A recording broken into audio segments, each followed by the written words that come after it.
शिव महापुराण के माध्यम से अभी तक ये बात सामने नहीं आई, पर शिव पंचायत कथा में आ रही है तो सावधानी से सुनना। एक प्रश्न हमारे भीतर खड़ा होता है, जब हम सूर्य नारायण भगवान को अर्घ देते हैं, जल चढ़ाते हैं, तो वो जल पृथ्वी पर जब गिरता है तो उसकी छींटे हमारे शरीर पर लगते हैं। क्या वो ठीक है? क्या वो श्रेष्ठ है? तो शिव महापुराण की कथा कहती है, जब हम सूर्य को अर्घ देते हैं, सूर्य को जल चढ़ाते हैं, वो पानी जब पृथ्वी पर गिरता है, उसके छींटे हमारे शरीर पर लगते हैं, तो वो श्रेष्ठता का भाव निर्मित करते हैं। वो गलत नहीं हो सकता। कारण अब वो भी समझ लीजिए।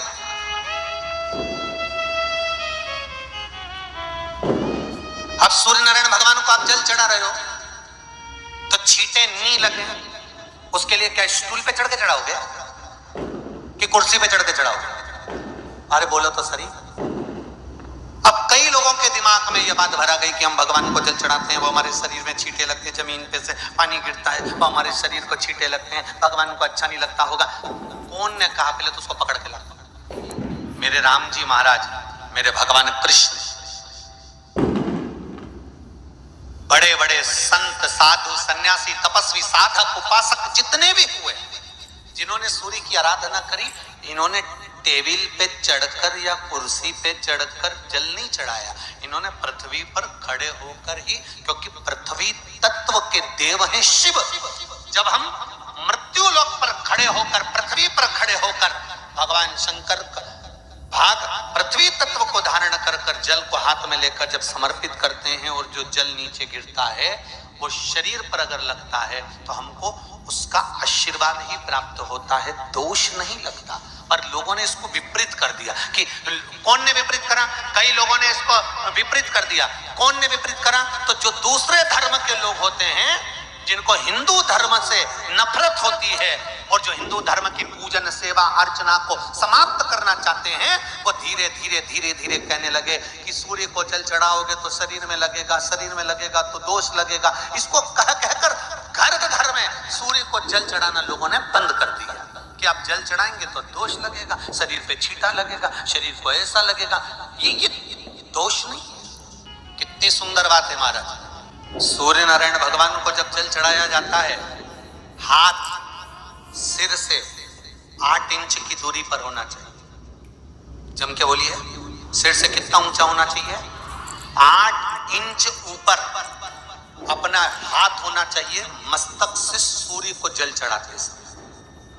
और ना चांदी का, ना स्टील का, ना लोहे का, ना प्लास्टिक का, ना कांच का, ना सोने का कोई बर्तन, ना कांसे का, ना एल्युमिनियम का,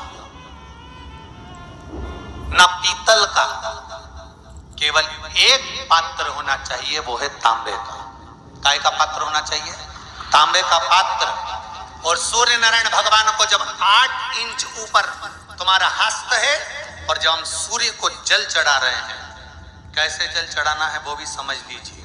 अगर कोई कैंसर का मरीज है, जिसके चेस्ट में कैंसर आ गया हो, लेफ्ट में, राइट में कहीं पर कैंसर आ गया हो, या कोई गठान आ गई हो, तो महाराज आप जल चढ़ाते समय उस जल की धार को सूर्य भगवान को जब चढ़ा रहे हो तो धार आपकी गठान की ओर जाना चाहिए, जिससे सूर्य की किरण उस जल में से आपके उस स्थान पर पड़े, उस जगह पर पड़े जहां पर गठान है।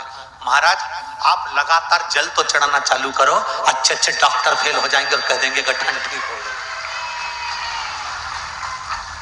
आपका लीवर और किडनी गड़बड़ कर रहा है, आप प्रतिदिन, आपका स्वास्थ्य गड़बड़ रहता है, आप प्रतिदिन ये ज्योतिष शास्त्र के अंतर्गत, रत्न शास्त्र के अंतर्गत, ये रत्न शास्त्र, ज्योतिष शास्त्र, रंग शास्त्र जो हमारे यहाँ है, रंगों के हिसाब से ये जितने रत्न होते हैं, माणिक हुआ, सोना, मोती हुआ, नीलम हुआ, मूंगा हुआ, पुखराज हुआ, ये क्यों कहते हैं ये पीला है, ये सफेद है, ये नीला है, ये लाल है, इसको शरीर में क्यों पहनाते हैं? उसका कारण होता है कि जब शरीर में पहनते हैं, सूर्य की किरण उसमें पड़ती है, हमारे शरीर पर वो कलर का इफेक्ट पड़ता पड़ता है, उस कलर को शरीर पर लगता है, और शरीर पर लगता है तो हमारा शरीर धीरे धीरे, हमारी जो इंद्रियां हैं वो सही होने लगती हैं, काम सही होने लगता है। तो आप कहते हो ना सब, मैं कौन सा नक पहनूं, मैं कौन सा मोती पहनूं, मैं कौन सा पुखराज पहनूं, मैं कौन सा नीलम पहनूं, वो ज्योतिष शास्त्र के अंतर्गत, रत्न शास्त्र के अंतर्गत जितने रत्न हम पहनते हैं, ये केवल उस किरण के लिए ही तो पहनते हैं कि जो सूर्य की किरण मिले, उस किरण का प्रभाव हमारे शरीर पर पड़े।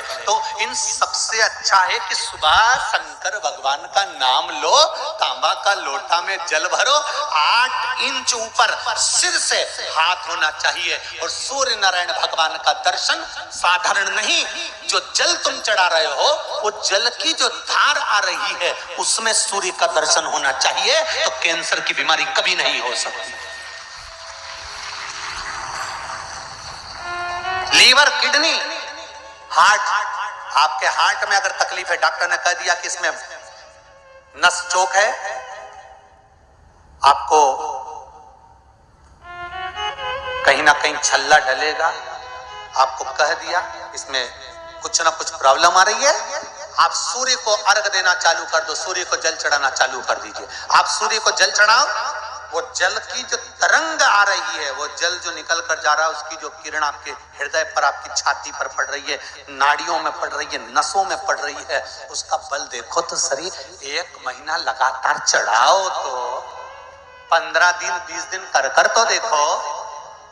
क्यों राम जी महाराज जल चढ़ाते थे, क्यों भगवान कृष्ण जल चढ़ाते थे सूर्य को, क्यों दशरथ जी महाराज जल चढ़ाते थे, क्यों कश्यप ऋषि जल चढ़ाते थे सूर्य को, सारे 33 कोटि देवता, सारे ऋषिवर, साधु संत सन्यासी तपस्वी साधक उपासक सब भगवान सूर्य को अर्घ दिया करते थे। क्यों देते थे, किस लिए? सूर्य नारायण भगवान को जल चढ़ाते समय आपके पंजों की एड़ी ऊंची नहीं होना चाहिए, ध्यान दीजिएगा। आपका पंजा पांव का पूरा की पूरा जमा होना चाहिए भूमि पर। हाथ कितने इंच ऊपर? 8 इंच ऊपर होना चाहिए।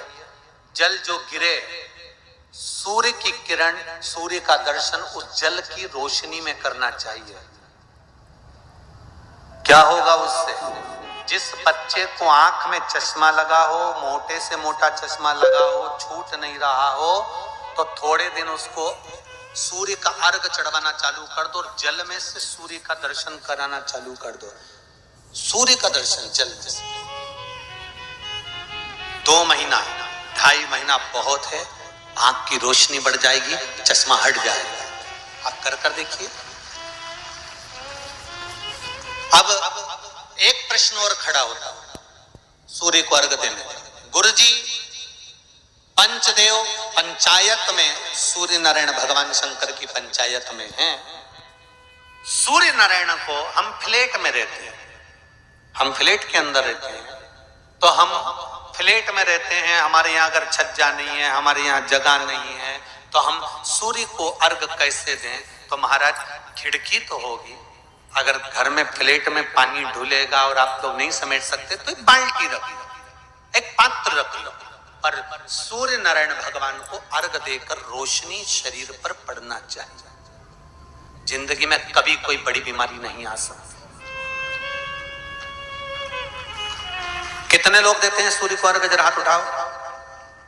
लो मोशन के सीन नहीं होते नाटक में, ये एकदम धीरे धीरे, बस नहीं तो मालूम पड़े छोरा छोरी एक साथ उंडेल के नहीं।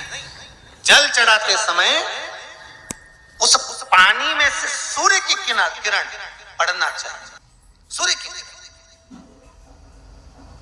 एक बात और कहना चाहूंगा, अगर आप लोग स्वीकार करेंगे तो, अगर कहीं आपको लगता हो कि बच्चा पढ़ने में कमजोर है, विद्या में कमजोर है, रिजल्ट अच्छा नहीं आ रहा, पढ़ने में कमजोर है, वो पढ़े अपनी जगह पढ़े, वो कार्य करे अपनी जगह करे, मेहनत करे अपनी जगह करे। बच्चों को कह दो कि कुछ समय के लिए सूर्य को अर्घ देना चालू कर। सूर्य की किरण जहां पर ब्राह्मण या हिंदू धर्म का व्यक्ति मस्तक पर तिलक लगाता है, भुकुटियों के बीच में उस सूर्य की किरण इस भुकुटी के बीच पड़ना चाहिए, परंतु पानी कम से कम ना करते हुए स्लो मोशन में धीरे धीरे गिरना चाहिए, एकदम धीरे धीरे। एक रेखा सूर्य की किरण से पड़ती है